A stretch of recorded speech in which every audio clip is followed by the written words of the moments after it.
High madam, hello sir. Hi. নমস্কার madam, নমস্কার sir. आइए आइए नमस्ते। वाओ क्या एंट्री मारी बेटा, नाम क्या है? আমার নাম টুকি বাউল। मुझको हो क्या नाम है आपका? আমার নাম স্যার সুশান্ত বাউল। कहाँ से आए हो आप? আমি ওয়েস্ট বেঙ্গল কলকাতা থেকে এসেছি, অনেক দূর থেকে। क्या करते हैं आप वहाँ? কাজের ব্যাপারে আর কি বলবো স্যার ম্যাডাম, আমরা দেশ বিদেশে গান করি, আমরা একটা ছোটোখাটো বাউল শিল্পী বলতে পারেন। अच्छा আমরা যেখানেই যাই আমরা গানের লড়াই করি, আমরা গান করেই আমাদের পেট চালাই। अच्छा आपके लिए ये मंच, ये सफ़र इंडियन आइडल कितना इम्पोर्टेंट है? এই ইন্ডিয়ান মঞ্চে এসে আমাদের খুবই ভালো লাগছে, খুবই ইম্পর্টেন্ট একটা মঞ্চ, যেই মঞ্চ একটা ভবিষ্যৎ, একটা ঐতিহ্য, একটি মঞ্চ। একটা ছেলের কিংবা একটা মেয়ের ভবিষ্যৎ গড়ে দিচ্ছে এই মঞ্চ। এই মঞ্চ থেকে দাঁড়িয়ে অনেক ছেলেমেয়েরা আছে কিংবা বয়স্ক মানুষরাও আছে যে এই মঞ্চে এসে তাদের পরিস্থিতি একরকম ছিল আর একরকম হয়ে গিয়েছে, উন্নতির দিকে গিয়েছে। এমন এমন পরিবার আছে যারা দিন রাত পরিশ্রম করে 400 টাকা 200 টাকা না কামাতো, এখন সেই সব মানুষরা ইন্ডিয়ান আইডলে আসার পর তারা হাজার হাজার টাকা কামিয়ে ভালো ঘর করেছে, ভালো খাচ্ছে, পড়ছে, সব কিছুই করছে। ইন্ডিয়ান মঞ্চ এমনই এক মঞ্চ, মানুষের স্বপ্ন পূরণ করে দিচ্ছে এই মঞ্চ। अच्छा आपको आपको देखा हुआ है मैं, आइए सेंटर में आइए। হ্যাঁ স্যার, এর আগেও আমরা এই ইন্ডিয়ান আইডল সেন্টারে এসেছিলাম। আজকে আবার হঠাৎ করে ডাক পাওয়াতে এসেছি। এর আগেও তো ম্যাডাম আমাদের দেখেছে। কি ম্যাডাম, আপনি তো দেখেছেন আমাদের। हाँ मैंने देखा हुआ आप लोगों को। আজকে গুরু আর আমার পাশে দাঁড়িয়ে আছে শিষ্য। अच्छा आप यहाँ क्यों आए? এই গুরু শিষ্যর ভূমিকায় আজকে এই ইন্ডিয়ান আইডল মঞ্চে এসেছি একটি পালা গান গাওয়ার জন্য। যেই গানটি খুবই জনপ্রিয় একটি গান, একটি পালা গান, লব কুশ পালা গান। আজকে এই শিষ্যকে হারিয়ে আমি আজকে এই ইন্ডিয়ান মঞ্চ থেকে যেতে চাই। बिल्कुल बिल्कुल। দেখি দেখি আজকে আমি আমার গুরুকে হারাতে পারি কিনা, না আমার গুরু আজকে আমাকে হারাতে পারে। গুরু তো গুরুই হয়, গুরুকে শিষ্যরা কোনো সময় হারাতে পারে না। ভুল ভুল। আমরা যে স্কুলে পড়তাম মাঝে সাঝে স্কুলের ম্যাডামও ভুল করতো, সেই আর শুধরে দিত স্টুডেন্টরা। সবার ক্ষেত্রেই ভুল হয়, খালি বড় ছোট বলে বিচার করলে হবে না। राइट স্কুলের ম্যাডাম ভুল করতে পারে, কিন্তু গানের স্যার কোনো সময় ভুল করবে না। আমি আজকে এই শিষ্যকে দেখিয়ে দেব যে পুরুষ আগে না। গানের ভেতরেও কথা থাকে, গানের কথাও অনেক সময় ভুল হয় যে তা না। আজকে নারী শক্তির জয় না পুরুষ মানুষের জয়? অবশ্যই নারী শক্তির জয় আজীবন ছিল, আজীবন থাকবে। কিভাবে হয় স্যার নারী শক্তির জয়? একটি পুরুষ ছাড়া একটি নারী পুরো শূন্য। একটি নারী ছাড়া একটি পুরুষ খালি শূন্য না, সে হতভাগা পুরুষ। बात है यार, क्या बात है। একটি নারীর মাথায় কি থাকে স্যার? একটি নারীর মাথায় কোনো টেনশন নেই, কোনো কিছু নেই, ঘরে ভুল। বসে নারীর মাথায় যা টেনশন থাকে পুরুষের মাথায় কিচ্ছু থাকে না। পুরুষের মাথায় থাকে আমি কাজকর্ম করব, পরিবারকে কিভাবে চালাবো, এইটুকু। তাছাড়া একটা সংসারের দায়িত্ব একটা মেয়ের কাঁধে, তার শ্বশুর শাশুড়িকে কি করে যত্ন নেবে, তার সংসারের কোন কাজটা কখন করলে ভালো হবে, কে কোন সময় আসবে, সেই বউটা তার কি করে যত্ন নেবে, কাকে কিভাবে ডাকবে, সম্মান করবে। একটা স্ত্রীর মাথায় অনেক টেনশন থাকে, খালি সে খায় দায় ঘুমায় সেটা না, সে স্বামীর যত্ন নেয়, পরিবারের যত্ন নেয়, ছেলে মেয়ে হলে ছেলে মেয়ের পিছনে তাদের থাকা, অনেক কাজ, অনেক। 23 বউ বাচ্চা মা বাবা ভাই বোন দাদা কাকা সবাইকে ছেড়ে পুরুষ মানুষের যেতে হয় দেশ বিদেশে একটু টাকা ইনকামের পুরুষ আশায়। মানুষ যেমন দেশ বিদেশে টাকার জন্য যায়, একজন স্ত্রীও বাড়ি একা একা থাকে, সে খালি একা ছেড়ে যায় না, দুজন দুজনকে ছেড়ে তখন থাকা যায়। দেশ বিদেশ থেকে যদি টাকা ইনকাম করে বাড়িতে না দেওয়া হয়, মহিলারা নারীরা বাড়িতে থাকতে চায় না, মন লাগে না তাদের। যদি তারা জানতে পারে পাড়ার সেই মেয়েটা একটি ভালো ড্রেস কিনেছে, ভালো একটি শাড়ি কিনেছে, এটা সবার ক্ষেত্রে হয় না। যারা দিন আনে দিন খায় তারা ভাবে যে আমার পরের দিন কি করে চলবে, তারা পরের মানুষের কাপড় চাপড় দেখে বেড়ায় না। আর সব মেয়েরা সমান না। बहुत सही बात, बहुत सही बात। এই টাকা পয়সা যদি না হতো, না ইনকাম করে আনতো একটি পুরুষ, তাহলে নারীরা কোনো সময় থাকতে পারতো না। পয়সা দিয়ে সবকিছু কেনা গেলেও পয়সা দিয়ে ভালোবাসা কেনা যায় না। राइट। এটা সবসময় মাথায় রাখবেন। যে আপনাকে প্রকৃত ভালোবাসে সে আপনার খালি পকেটেও আপনার হাতটা ধরবে, আর যে ভালোবাসে না লাখ লাখ টাকা তার ভেতরে শুইয়ে দিলেও সে আপনার হবে না। আজকাল টাকা না থাকলে ভালোবাসা পালায় জানলা দিয়ে, এটা আমরা অনেকে শুনেছি। क्या बात है, वाह वाह वाह, क्या बात है। তাই টাকা পয়সা নেই, ভালোবাসাও নেই। ভালোবাসাও আজকাল টাকা ছাড়া কোনো কিছুই হয় না। যারা প্রকৃত ভালোবাসে, ওই যে বললাম, খালি পকেটেও তোমার হাত ধরবে, তোমার আপদ বিপদে তোমাকে ছেড়ে যাবে না, এটা হচ্ছে প্রকৃত ভালোবাসা। আর যে ভালোবাসা লোক সমাজে দেখায় টাকা পয়সা, ওই আর ভালোবাসা না, ভালো লাগা।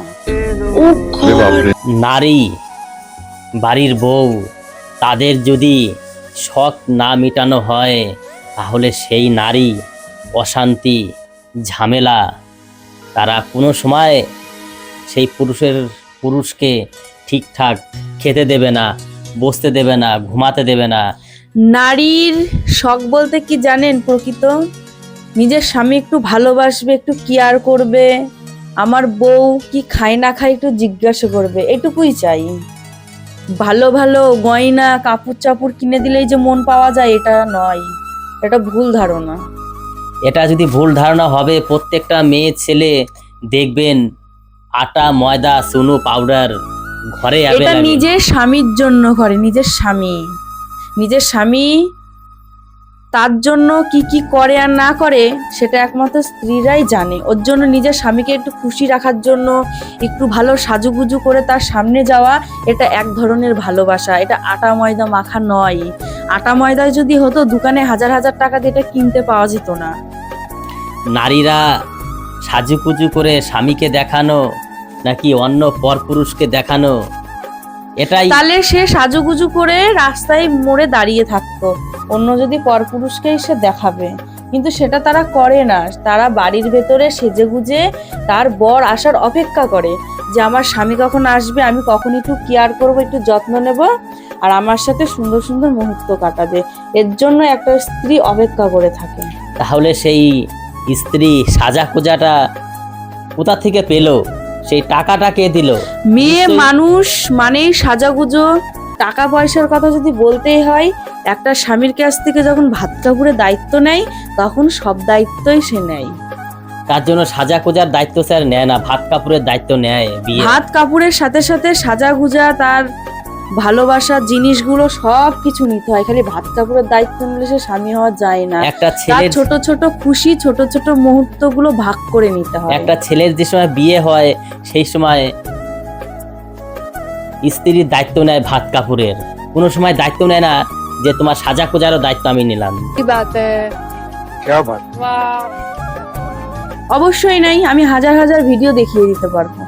ওটা ভিডিওতেই দেখা যাবে স্যার, বাস্তবে দেখা যাবে না। আমি তো কোনো সময় বাস্তবেই ভাত আছে। কাপড়ের ছাড়া সাজা খোঁজার দায়িত্ব নেইনি, আমি বিয়ে করে এনেছি। সে শুধু সারা জীবন ডাল ভাতই খাবে, মাছ ভাত আর খাবে না, সেই রকম হচ্ছে কথা।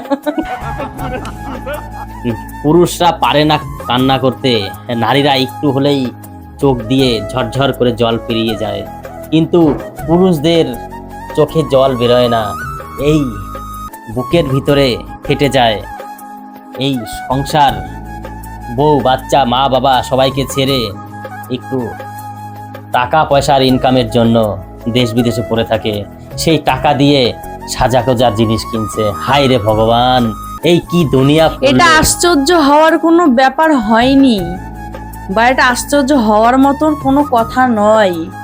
একটা স্ত্রী যখন বাড়িতে থাকে, তার স্বামী যদি বিদেশে থাকে না, যখন ভিডিও কলটা করে ওই থোবরা মুখটা দেখায়, তার স্বামীরও তখন খারাপ লাগে। সে ভাবে আমার স্বামীর কাছে কখন আমি একটু ভিডিও কল করব, আমার এই সুন্দর মুখটা কখন দেখাবো, স্বামীর মনে একটু শান্তি পাই। স্বামী যাতে না ভাবে যে আমার বউটা সেই গ্রামের বাড়িতে কষ্টে কষ্টে মরছে। যেই সব পুরুষরা মন দিয়ে বিয়ে করে, মন দিয়ে ভালোবাসে, সে সাজলেও সুন্দর, না সাজলেও সুন্দর, খালি খালি আটা ময়দা মেখে ভিডিও কল করে দেখানো কোনো মানেই হয় না। যাই হোক, এই পুরুষের দিকে মুখ চালিয়ে আর কোনো লাভ নেই। আপনারাই জানেন, এমন এমন পুরুষ মানুষ আছে মেয়ে ছেলের মতো সাজুগুজু করার জন্য তারা মেয়ে ছেলে হয়ে যাচ্ছে। এমন এমন পুরুষরা আছে, সেটা নিজের চোখেও দেখেছি, এমনকি অনেক মোবাইলেতে ভিডিওতেও দেখেছি। ওটা ভিডিওতেই দেখা যায় স্যার, বাস্তবে দেখা যায় না। ওটা বাস্তবেই হয়েছে। বাস্তবে এখন এমন কোনো জিনিস নেই যে হয় না। আর যারা পুরুষ থেকে মেয়ে সাজে, তাদের তো মেয়ে বলে না, ছেলেও বলে না, তাদের হিজড়া বলে। এই নারীর সঙ্গে যেরকম ভাবে কথায় লড়াই হচ্ছে, ঠিক একই রকম ভাবে গানেও লড়াই হবে। তাই এই গানটি আপনারা শুনতে থাকুন এবং ভিডিওটি দেখতে থাকুন, আশা করি আপনাদের সবার ভালো লাগবে।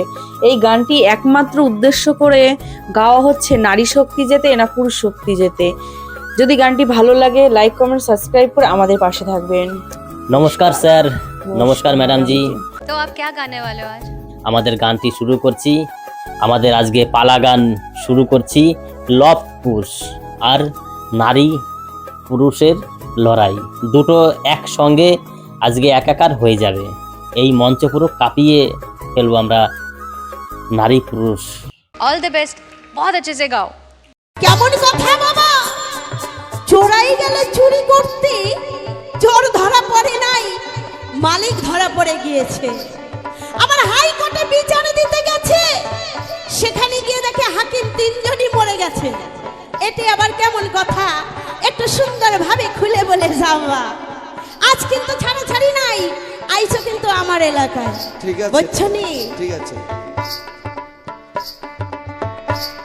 চোরাই গেল চুরি গো করতে, মালিক পহরল ধরা, হাইকোর্টেতে বিচার দিল, হাকিম 3 জন মোহরা রে। কি তামাশা দেই খাইলাম রে ও দয়ালে, কি তামাশা দেই খাইলাম রে। চোরা গেল চুরি করতে, মালিক পড়লো ধরা। তা চোরা চুরি করতে গেছে, মালিক ধরা পড়ছে, এইগুলা তুমি শেখো নাই? না শিখাই আইছো? আইছো তো মরছো আজকে। শোনো গোসাই, তোমাকে আমি গুরুর ভূমিকায় রেখেছি কিছু জানবার জন্য। আমি কি জানি আর কি না জানি সেটা তোমার জানার দরকার নাই।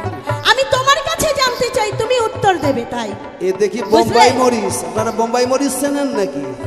এরা খাঁটি বোম্বাই মরিচ। হরিবল হরিবল।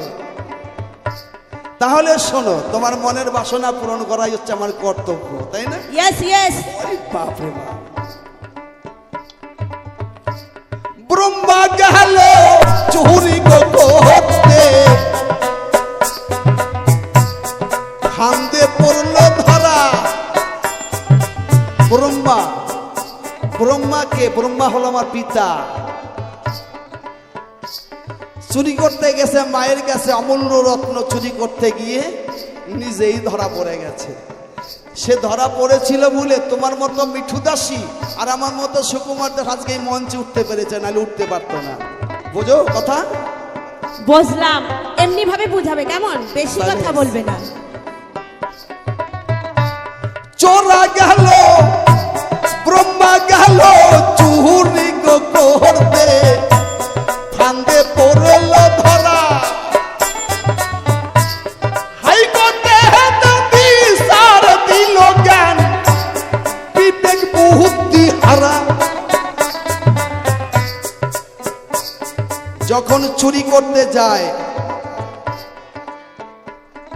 তখন জ্ঞান বিবেক বুদ্ধি তিনজনেই অচেতন ছিল। একটু পরিষ্কার করে, চুরি করতে গিয়ে যখন ধরা পড়ে যায়, অমূল্য রত্নকে যখন হারিয়ে ফেলে, তখন জ্ঞান বিবেক বুদ্ধি তিনজনেই চেতন হয়েছে। এই যে হলো তিনজন হাকিম, এই তিনজন হলো হাকিম। ওই যে বলেছে না, হাকিম তিনজন মারা, জ্ঞান বিবেক বুদ্ধি। বোঝা গেল? এই তো তোমার পঞ্চম প্রশ্ন, কথায় মিশে গেল, আরো কিছু বাকি থাকলে তুমি সভা মাঝে বলো। হ্যাঁ বলবো বলবো, অনেক জানবার আছে বাকি। একা করে জবাব দিব সভ্য সহভাটায়, আসল কথা জ্ঞানী জনে শুনবে নেই সভায়। এটা রিভাইভটা কাটিয়ে দিলে দাও।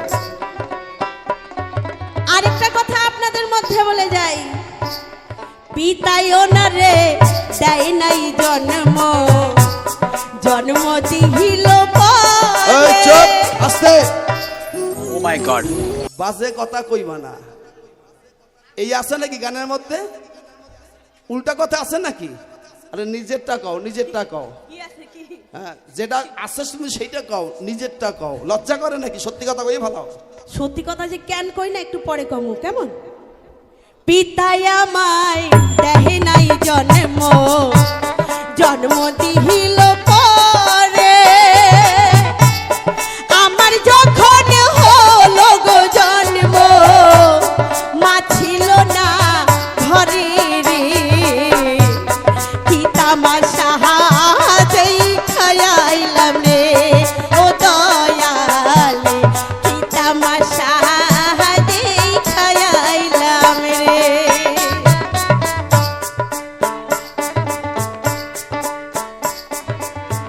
পিতা ওনাকে জন্ম দেয় নাই, জন্ম দিছে পরে। ওনার যখন জন্ম হয়েছে মাই ছিল না ঘরে। কেমন কথা কয়েন দেখি? যার পিতা মাতা না থাকে তারে কি কয়? কি যেন কয়? জাইডো কয়, জাইডো। শোনো, বেশি কথা বলো না। আস্তে। এইখানের সব মানুষই জানি আমি কি। তোমার কথায় তুমি নাকি? ধরা পড়ছো। এই ওইটা কারণেই পরে, কইতাম না। ওইটা পরে। আগে এখন এখানের কীর্তন করো, বেশি কথা কব না। পিতা ওনারে দেয় নাই জন্ম, জন্ম দিছে পরে। ওনার যখন জন্ম হয়েছে মাই ছিল না ঘরে, তাহলে তুমি চাইরো ছাড়া আর কি? হরি বল, হরি বল। দেখ, আসল কথা শোনেন, এরকম তর্ক বিতর্ক করলে অনেক সময় কেটে যাবে। আসল কথায় আসেন।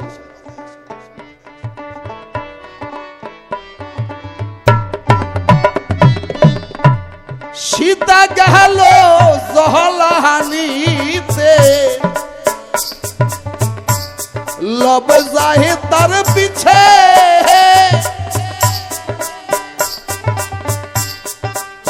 মা সীতা সরজ নদীর তীরে তিনি জল আনিতে চলেছেন। এহেন সময় মনে মনে চিন্তা করছেন, আমার এই ছোট বালক লবকে আমি কার কাছে রেখে যাই?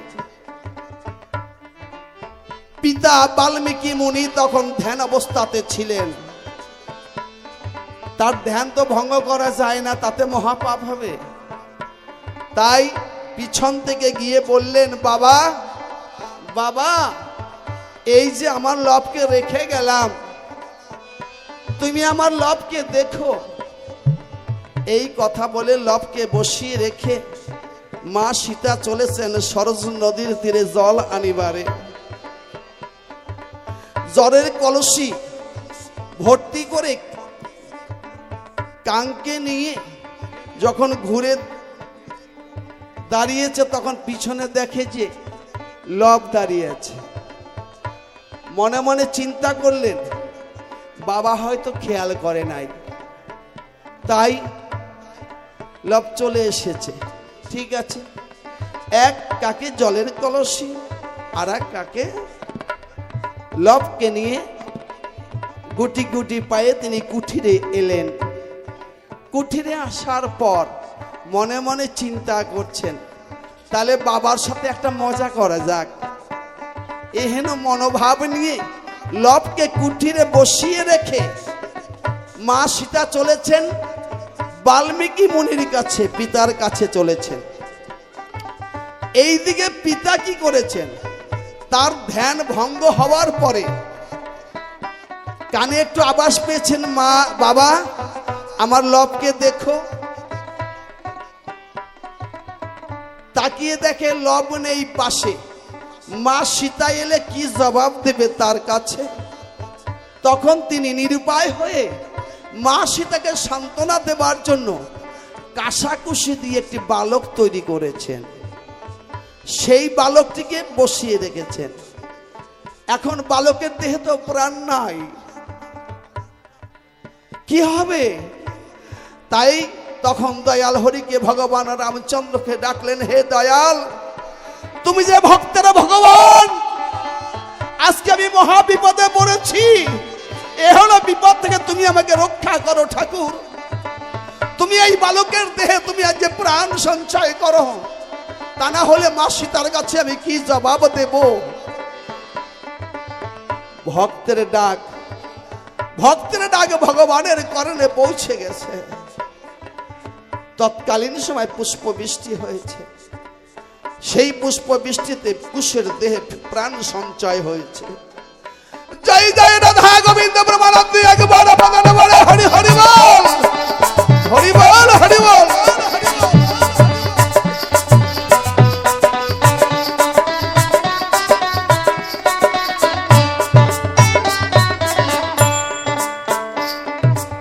লবকে বসিয়ে রেখে মা সীতা আসছে বাল্মীকি মুনির কাছে। এদিকে বাল্মীকি মুনি বালক তৈরি করে বসিয়ে রেখেছেন লব সাজিয়ে। এসে বলছেন, বাবা বাবা কই আমার লবকে দাও। বলছে, মা ওই তো তোর লব বসা আছে, নিয়ে যাও। বলছে, বাবা আমি লবকে বসিয়ে রেখে গিয়েছিলাম তোমার কাছে, লব আমার পিছে পিছে চলে গেছে, তুমি দেখো নাই। তাই এই জনম দুঃখিনী সীতার মনকে সান্ত্বনা দেবার জন্য তুমি আরেকটি বালক তৈরি করে রেখেছ। বাহ, খুব সুন্দর হয়েছে, খুব ভালো হয়েছে। আমার লবের তো খেলার সাথী নাই, আজ থেকে আমার লবের খেলার সাথী হলো। দাও দাও, ওকে আমার কোলে তুলে দাও। আজ থেকে ওর নাম হলো কুশ। এই হলো লব কুশ দুটি ভাই। তাহলে কুশের যখন জন্ম হলো মা ছিল না, রামচন্দ্র পিতা ওনাকে জন্ম দেয়নি, কিন্তু পিতা তো একজন আছে। কে হয় পিতা? বাল্মীকি মুনি, তাই না? হরি বল, হরি বল। হ্যাঁ হ্যাঁ, এমনি ভাবে সিধা করে বলবে, উল্টা পাল্টা কথা কবা না। দেখছেন, কথায় কয় না, অল্প জলের পুঁটি মাছ একটু লাফায় বেশি, গাউয়াই বেশি। বরিশালের ভাষায় কয় গাউয়াই বেশি, লাফায় বেশি। অল্প জলের পুঁটি মাছ তো। হরি বল, হরি বল, হরি বল।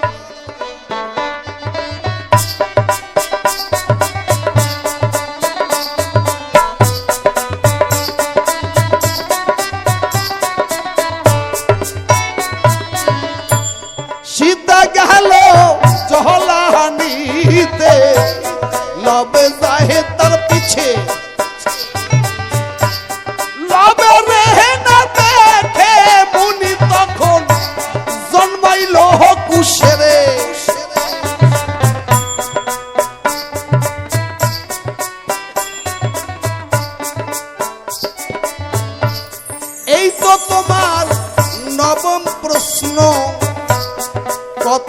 হিসে গেল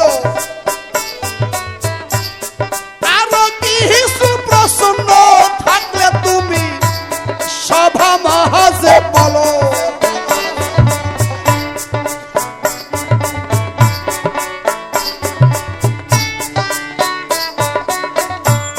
চোরাই গেল চুহুরি গো করতে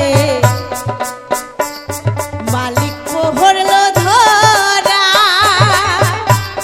হাইকোর্টেতে বিচার দিল হাকিম তিনজন মরা রে কি তামাশা খায়াইলাম রে।